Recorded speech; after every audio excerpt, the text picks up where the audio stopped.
Hit it. Christian. Okay. How come we got no news on Oklahoma State yet? Okay. Well, I'll ask you some questions. All right. What was the thought when Coleman was named associate head coach at that point in time? What did we all think was the case then?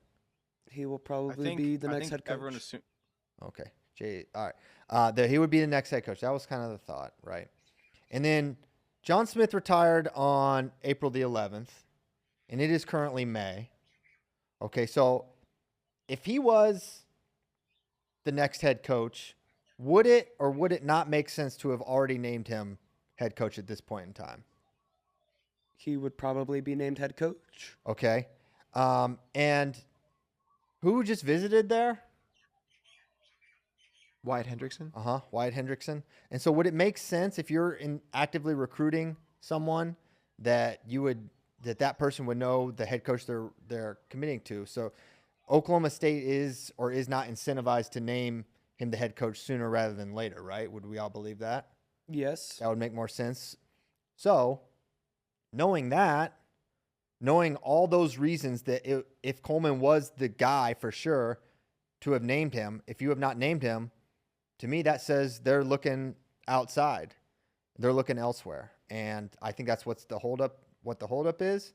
And beyond that, I don't think there's a lot more to say right now. But to me, as this has gone on, I did a video, hey, who's the next head coach?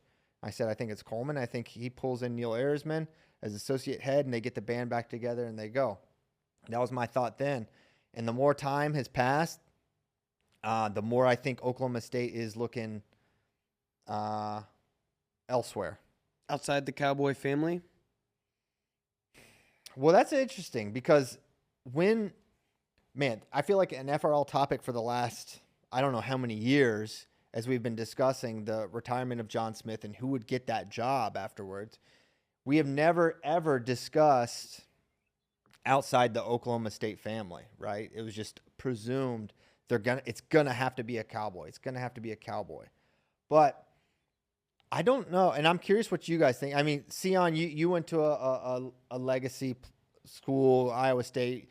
Tyler went to Michigan. I'll put it to you guys. Do you think it makes sense to look outside, or do you think what is the added benefit? I'll ask this. What is the added benefit of hiring someone within the school? What is tangible? What do you get from hiring someone that went to that school? Well, it's the legacy. You said it's a legacy program, so the Cowboys, and I know a lot of Cowboys, they're all loyal to each other. So, they all support each other. I think like every time you look at a picture of some of those Cowboys at a wrestling events, all of them are getting together and having dinner with John Smith. So it's like a family. So them going outside of family, it's kind of highly unlikely. But at the same time, if you look at a lot of the programs that revitalize themselves, you look University of Iowa. They went and got Gable and revitalized Iowa wrestling. Penn State, they hadn't won a national title since 1957.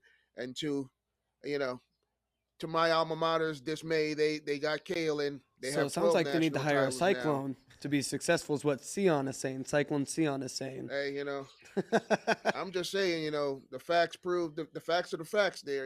Regularly, you revitalize the program with a Cyclone, but at the same time, there's a lot of quality candidates that's not Oklahoma State bred, or Iowa State. Well, I guess you could say there's a lot of people out there that's Iowa State bred that could step into that role, but I'll let the Michigan guy take over. I think, when you hire someone who went there, who is from that family, you definitely get someone who's really passionate about that school. Oftentimes, I know for Sean, it was probably his dream job for a long time, I'd imagine. So I think that you have a less chance of someone leaving when you hire, but I mean, that's not really an issue with an Oklahoma State and Iowa State.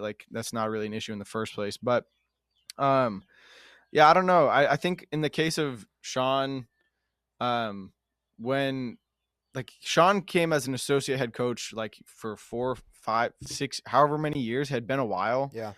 So I feel like it was I know that they opened up interviews for that job when McFarland retired.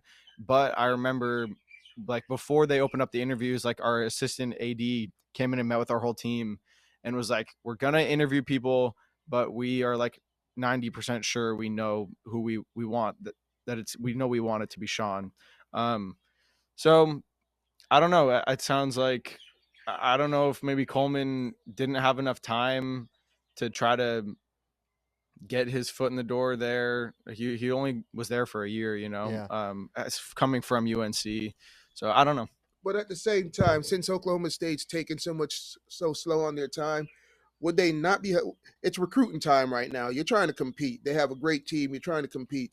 Like, do you think they already know they're who they're hiring, but they're appeasing all the other alumni by interviewing them I don't think that's what's without going on. so that.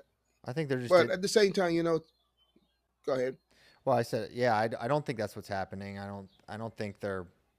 I don't think this decision is being slowed in any way so they could say, hey, we're really trying to get a Cowboy in here. I think they're just trying to get the best candidate. I don't understand. So I get this. You want to get the best person for the job. And if they happen to be an alum, I think that's obviously bonus points and there's great synergy there. But the greatest dynasty college wrestling has ever seen was when a Cyclone went to Iowa City and built that. And the second greatest one is when a Cyclone went to Happy Valley and has created. So you're saying a Cyclone needs to go to Oklahoma State? Okay, so I mean, if you look at other sports, it's not the case. John Wooden went to Purdue. He didn't go to UCLA. Tyler doesn't know who that is. No idea. I knew it. Nick Saban didn't go to Alabama or LSU. All these other schools. It doesn't matter. Get the best coach. Get the best candidate. I mean, and then because what's the tradition of Oklahoma State? It's winning.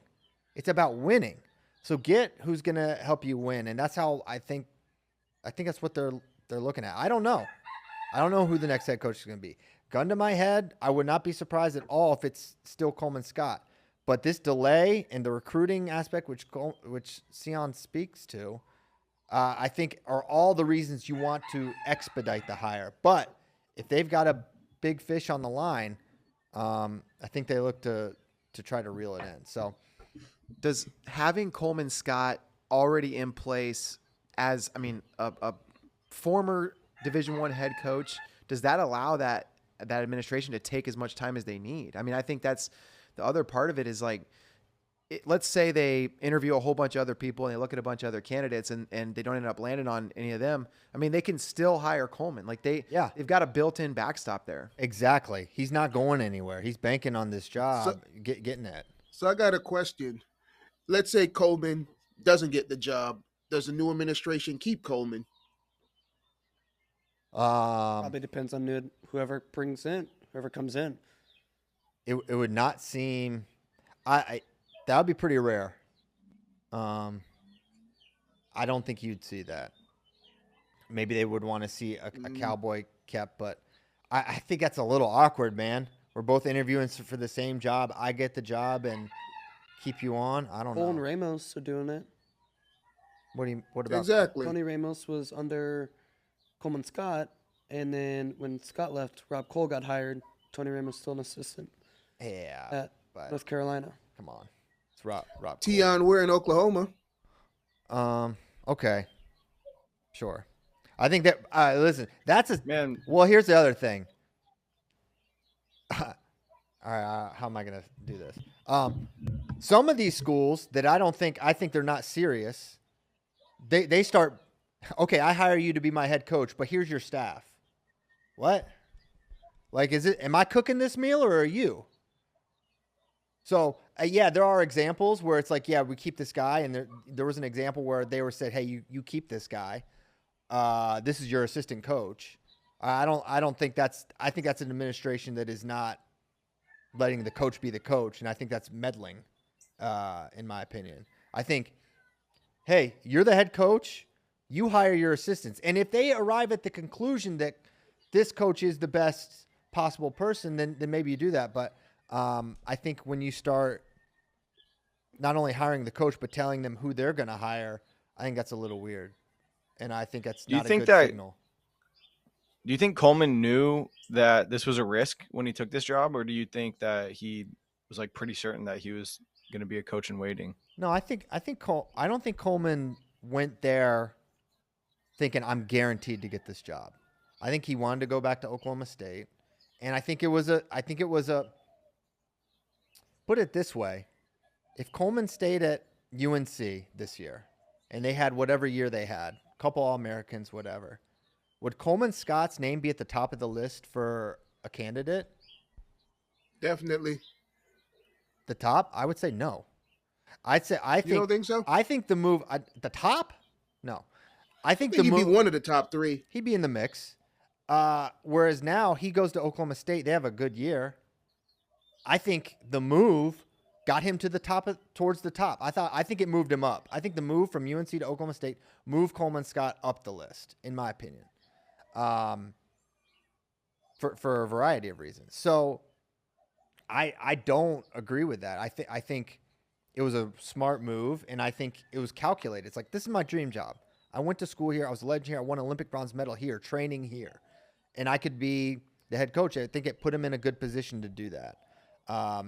And he's in a good position. Coleman's in a good position. He could be the head coach. And I think a year ago, is he? It's Pat, it's him. There's other entities around that are maybe not Cowboys that are in the mix. But I think Coleman being there in Stillwater after the year they had has helped him, right? That proximity is an asset for Coleman. So that's my thought. I think it was a calculated move, and I think Coleman's smart. He knows there's no guarantees with this. What is the date you think they have to make a hire by, either inside or outside? There's no Current date. stuff. I mean, well, there is. I mean, obviously before the season starts, but I think if you have to wait another couple weeks to do it, I think it's okay. What's a couple weeks if you get the right guy? Exactly. That can change your program. Well, Exactly. not change, but How long would you wait to get Cale Sanderson? It's not Cale, but how long would you wait to get Cale? Right? You would wait till October if that's what it took. And it's not. So, did you just start a rumor that Kale's going to Oklahoma State? I just Is that said what I'm hearing? it's not. I'm using that as an Oh, example. okay. All right. I just thought you were starting a rumor there. Obviously, he's not. But I bet he was their first phone call. That would be kind of sick if he was like, all right, this is how I surpass Gable's legacy. I go to another school and I do it again. I think there was a time where that was more of a possibility than it is now. Cale to Oklahoma State, but not Well- anymore. You think there was a time where he would do that from Penn State? No. I'll take Sion's answer, but I don't agree with it. I think there was a time. Really? Yeah, not recent, but I only asked that because I feel like he had like pretty immediate success at Penn State, did he not? He probably thought about it after the first season, but after that, he's like, I got 4 national titles. yeah, Cale's not going anywhere. So now the administration is so the AD they've got. Like, why would you leave? yeah. They got it, but Loves wrestling.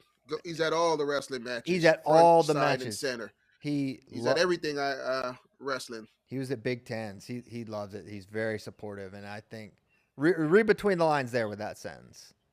Read between the lines there.